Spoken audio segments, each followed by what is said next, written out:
안녕하십니까. 반도체 소식을 전하는 구독 달팽이 김석준 소장입니다. 오늘은 엑시노스 이야기를 해볼 건데요. 엑시노스는 삼성전자의 자존심이자 생존 전략입니다. 삼성이 엑시노스를 성공해야 하는 이유가 참 많습니다. 삼성은 엑시노스 2500은 이제 삼성전자가 개발한 차세대 모바일 프로세서입니다. 사실은 이제 엑시노스 2500이 잘 됐더라면 갤럭시 S25에 들어갔었겠죠. 그러나 그게 못 들어갔죠. 그래서 결국은 하반기에 그 출시 예정인 G 플립 7에 들어갔습니다. 그런데 G 플립 7은 사실은 뭐 출하량이 많지 않기 때문에 큰 파괴력은 없습니다. 그러나 엑시노스 2500이 삼성의 G 플립 7에 들어갔다는 그 자체로는 일단은 성과고, 과연 G 플립의 7에서 어떤 그 성능을 보여올지 그것도 궁금합니다. 그래서 3나노 GAA 게이트 올 어라운드 공정으로 생산을 했죠. 2022년 6월 말에 세계 최초로 삼성전자는 3나노 GAA 반도체를 성공적으로 생산을 했다고 떠들썩했지만 만 3년이 지난 지금 보아서는 3나노에서 그럴 만한 성과를 내지를 못했습니다. 경쟁사인 TSMC 같은 경우는 3나노에서 어마어마한 수익을 내고 있지만 삼성전자는 3나노여서 사실상 실패를 한 거죠. 그리고 하반기에 있을 이제 그 GAA 2나노죠. 2나노에서 어떤 성과가 나타날 건가, 그런 것들을 또 한번 지켜볼 겁니다. 그래서 결국은 삼성 파운드리가 잘 되려면 엑시노스가 성공을 해야 됩니다. 그래서 일단은 내부 캡티브 마켓이라 그러죠. 삼성의 MX 사업부에 그런 갤럭시라든가 그 다음에 폴더라든가 플립이라든가 이런 대표적인 스마트폰 시리즈에 엑시노스가 들어가야 되는데, 삼성이 자체적으로 써서 성능이 좋아야지만 외부 고객이 확보가 되겠죠. 그리고 공정 신뢰도가 회복이 되겠죠. 그래서 엑시노스는 파운드리 생존의 필수 조건이지만 충분 조건은 아닙니다. 왜냐하면 성능이 완전히 그 검증이 되기 전에는 그렇게까지 외부에서 좋은 성과를 얻기는 참 어렵습니다. 재미있는 신문이 이제 기사가 올라와 있어서 제가 정리를 한번 해봤습니다. 갤럭시 S25 울트라의 원가 상승의 배경, 결국은 빌 오브 매트리얼스 해가지고 원가가 올라간 이유가 있단 말이에요. 갤럭시 S25 울트라, 저도 지금 갤럭시를 쓰고 있지만 S25를 살려다가 포기를 했어요.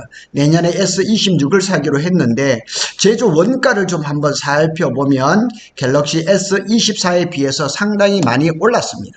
그래서 울트라 기종을 해서 비교를 한번 해보면 주요 원인은 모바일 AP 애플리케이션 가격 상승입니다.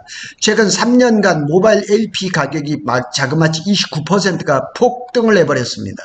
그래서 대부분 메모리라든가 이미지 센서라든가 통신 모듈이라든가 이런 건 다 가격 하락 내지는 안정세예요. 메모리를 24%가 하락했고, 이미지 센서도 8% 하락했고, 통신 모듈도 10%, 케이스도 8% 하락했고, 디스플레이는 거의 비슷한 안정세예요. 그런데 왜 가격이 올랐냐는 얘기죠. 가격이 올랐습니다. 그거는 AP 가격이었다는 얘기죠. 그러니까 갤럭시 엑시노스가 삼성 파운드리 생산하는 엑시노스가 괜찮았더라면 이렇게 가격이 오르지는 않았겠죠. 자, 퀄컴의 AP가 이제 대부분 들어가죠. 갤럭시 S25라든가 그다음에 폴드 7이라든가 이런 데는 퀄컴의 AP가 들어갔습니다. 퀄컴의 성능은 자타가 인정할 정도로 탁월하죠. 그래서 스냅드래곤 이제 8 3세대가 AP가 $200 안팎, 엑시노스 2400이 $100 안팎, 절반값이잖아요. 그죠? 그리고 스냅드래곤 8 4세대가 이제 판매 가격이 상승이, 이게 아마 엑시노스 2600이 잘 안 나온다 그러면 S26에 들어가겠죠. 이렇게 되면 또 가격이 또 오르겠죠. 그래서 갤럭시 S26 시리즈는 퀄컴 칩이 전량이 채택이 됐죠. 그래서 삼성이 모바일 AP 구매에 연간 10조 원 이상이 지출이 된다고 했습니다. 24년 12월 4일 뉴델리 경제신문에 나온 거 보면 퀄컴이 AP 30%또 인상했다. 삼성전자 부담이 12조를 넘길 판이다. 10조는 넘은 것 같아요. 그러니까 지금 갤럭시 S25를 예를 든다 그러면 AP는 퀄컴으로 해서 10조 원 이상이 들어갔고, 그 다음에 또 메모리 LPDDR5X도 1차 밴드로 마이크론이 들어가고 삼성은 2차 밴드로 들어갔단 말이에요. 자꾸 이런 쪽에서 가격 상승의 원인이 자꾸 발생하는 거죠. AP 가격 상승의 구조적인 원인입니다. 스냅드래곤 8 엘리트인데 TSMC 3나노에서 공정에서 생산이 된단 말이에요. 그러니까 갤럭시 S24에 들어갔던 퀄컴의 칩은 4나노 공정에서 했는데 이번에는 3나노 공정에서 했단 말이에요. 그러니까 4나노 공정보다 가격이 약 30% 높았던 얘기. 그러니까 퀄컴도 가격을 올리지만 TSMC가 원초적으로 가격을 올리니까 퀄컴도 가격을 올리지 않고는 못 빼기를 이렇게 돼버린 거예요.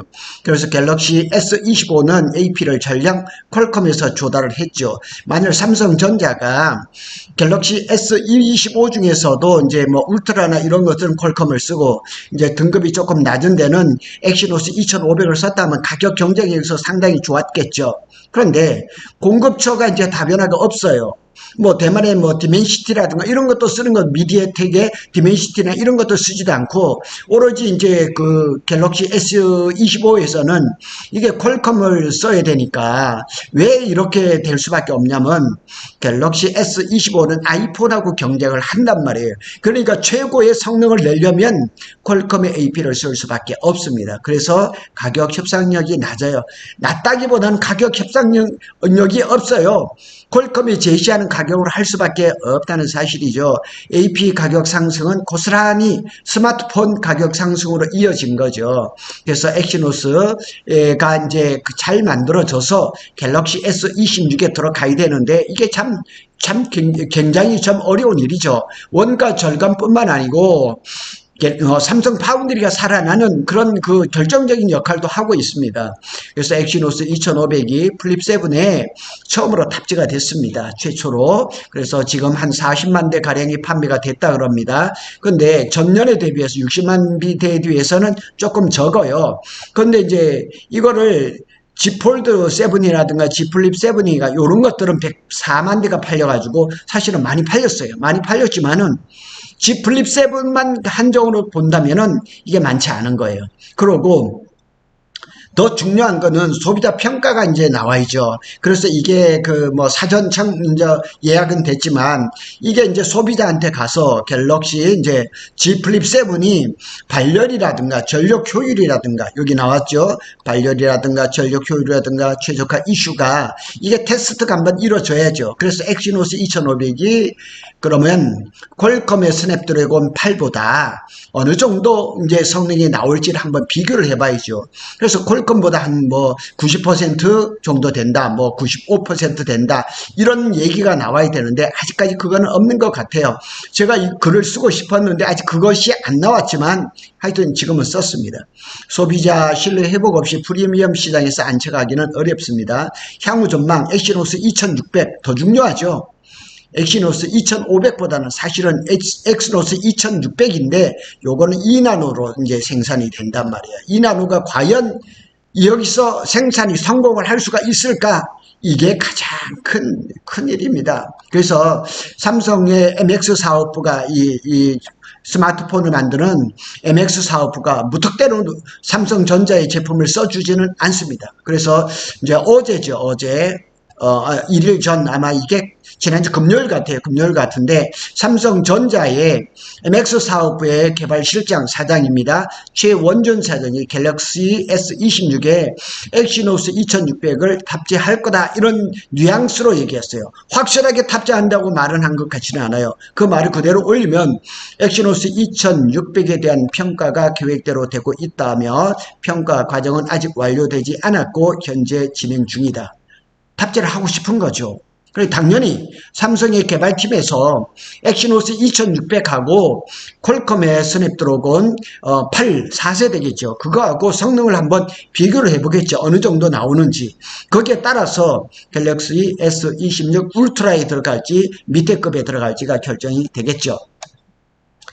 스마트폰에 들어간 AP 가격 상승으로 해서 원가 부담이 직면한 삼성은 엑시노스를 통해서 자체 생태계 강화, 뭐 파운드리 생태계도 있고 스마트폰 생태계도 있죠. 이런 것들을 잘 극복해야지만 이제 소비자 신뢰가 회복이 될 텐데, 참 삼성전자의 파운드리가 문제입니다. 결국은 파운드리가 잘 해야 됩니다. 엑시노스 2500에 성공해야 갤럭시 S26으로 이어집니다. 갤럭시 2500이 갤럭시 S26에 들어가는 건 아니지만 2500이 성공하면 2600으로 더 이어지겠죠. 그래서 긍정적으로 한번 살펴보면 재도약의 발판을 가능성이 좀 볼 수가 있죠. 엑시노스 2500이 이제 3나노로 해서 3나노 중에서도 제대로 나온 제품은 이게 G 플립 7에 들어간 AP가 처음인 것 같아요. 하여튼 어쨌거나 그래서 고질적인 문제, 삼성의 고질적인 문제였던 발열, 전력 효율, 멀티코어 최적화 이런 것들이 충분히 개선됐다는 이런 게 평가가 나와있죠. 고급 사용자들 사이에서 긍정적인 입소문이 가능해야 됩니다. 이후 갤럭시 S26 시리즈로도 확장을 할 수가 있겠죠. 만일 여기에서 잘 안 됐다 그러면 삼성 MX 사업부가 엑시노스 2600을 갤럭시 S26에 쓸 가능성은 없겠죠. 부정적으로도 한번 생각해 볼 수가 있어요. 소비자 신뢰 회복이 실패를 했을 때는 엄청난 리스크입니다. 그러면 결국은 삼성 파운드리는 뭐 이거를 진짜 회사를 팔아야 된다, 분사를 시켜야 된다 이런 얘기가 또 나올 수가 있는 거죠. 그래서 엑시노스가 그동안 반복됐던 발열, 스로틀링, 배터리 소모 문제, 발열 관리 실패 시에는 치명적입니다.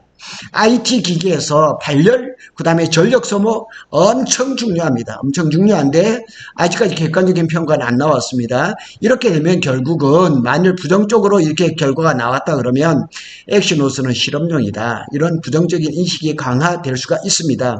그리고 최근에 이제 사전 예약에 들어간 G 플립 7이 약 전작에 대비해서 한 30% 정도 감소를 했어요. 이거는 뭐 틀림없이 엑시노스 2500의 영향이라고 볼 수가 있습니다. 만일 이렇게 해서 G 플립 7에서 뭐 얘기가 잘 안 된다 그러면 엑시노스 2500이 갤럭시 S26에 탑재되는 것도 또 물 건너 가지 않을까 이렇게 또 생각해 볼 수가 있는 겁니다. 중립적으로 한번 더 살펴보면 초기 평가는 괜찮다 이렇게 나왔습니다. 그런데 괜찮다 해서는 안 되죠. 비슷하거나 약간 뒤처졌다 뭐 이러거나 발열 배터리 효율은 나쁘지 않다 이렇게 나와야지 부분적으로 성공할 수가 있는 거거든요. 괜찮다 이래서는 안 됩니다. 비슷하거나 약간 좀 그래도 퀄컴보다 좀 뒤처지지 않겠느냐 이런 평가가 나온다면 괜찮다는 얘기죠. 그래서 이제 소비자들도 이 3세대 이상 꾸준한 성능 개선, 그러니까 지금 엑시노스 2500이 처음으로 이제 파운드리에서 나왔는데 갤럭시 엑시노스 2600에서 괜찮고 2700에서 괜찮고 이렇게 세대를 가면서 이제 꾸준히 성능이 개선이 돼야 되죠. 그렇게 되면은 플래그십 주력 제품에도 적용할 가능성이 있다는 거죠. 결론적으로 보면 G 플립 7에 탑재된 엑시노스 2500은 삼성의 자체 칩 부활을 위한 시험대예요. 정말 얼마나 잘하고 싶겠어요. 얼마나 잘하고 싶은이지만은 잘 안 돼요. 3나노 반도체를 지난 3년 동안 여러 실패를 하면서 수율, 품질 다 안 나왔거든요. 그래서 이번만큼은 잘 돼서 소비자 신뢰를 회복하고 삼성전자의 자존심이면서 생존 전략인 엑시노스가 성공하기를 바라는 마음 간절합니다. 제가 내년에는 갤럭시 S26으로 교체할 건데 그때 만일 엑시노스 2600이 잘 나와서 엑시노스 2600이 탑재된 그런 스마트폰을 가지고 제가 방송을 했으면 좋겠다 하는 생각이 듭니다. 구독 달팽이는 삼성전자와 SK 하이닉스의 반도체 소식을 빠르게 전해드리고 있습니다. 감사합니다.